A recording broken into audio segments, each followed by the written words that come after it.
Hi there, folks. This is Deckard Spade, and today we're going to be talking about the perfect pair. Two households, both alike in dignity in fair Ponyville, where we lay our scene. From fruity grudge break into new mutiny, where pear and apple products make civil hooves unclean. From forth the fatal fruits of these two foes, a pair of star-crossed lovers get married. If you haven't already guessed, this has a lot of parallels to Romeo and Juliet. Both the pears and the apples hate each other, but a pair of their children do not. Just who are these two ponies? Why, of course, Applejack's parents, of course. In the course of writing the romance and how these two met, they did a very good job, minus a few canonical errors. I mean, seriously, either Mrs. Cake changed her name or the writers forgot.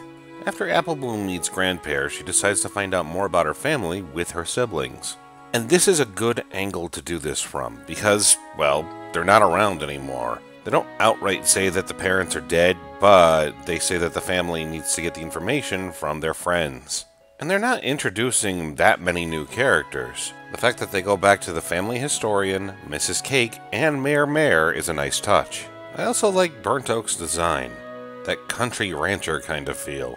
Part of me could picture him leaning on a fence with Bright Mac going, yup, as they drink cider. And speaking of designs, Bright Mac and Pear Butter have some pretty good ones.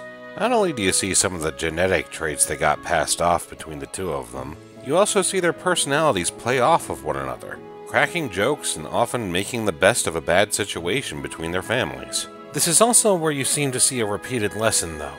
It's familiar because it comes from the Whofield and McColts. Two families fighting over each other because of what's going on. The only difference is one of them decides to move away. So the lesson takes a turn and becomes an unresolved conflict. At least until the end of the episode. And it's nice to see that both of them start to get together now and resolve it, but it all seems to be more storybook by the end of the episode. Yes, I get this is also the constraint of being a part of a 30-minute episode, but they could have resolved it in a later one. Now, overall, I do like this episode.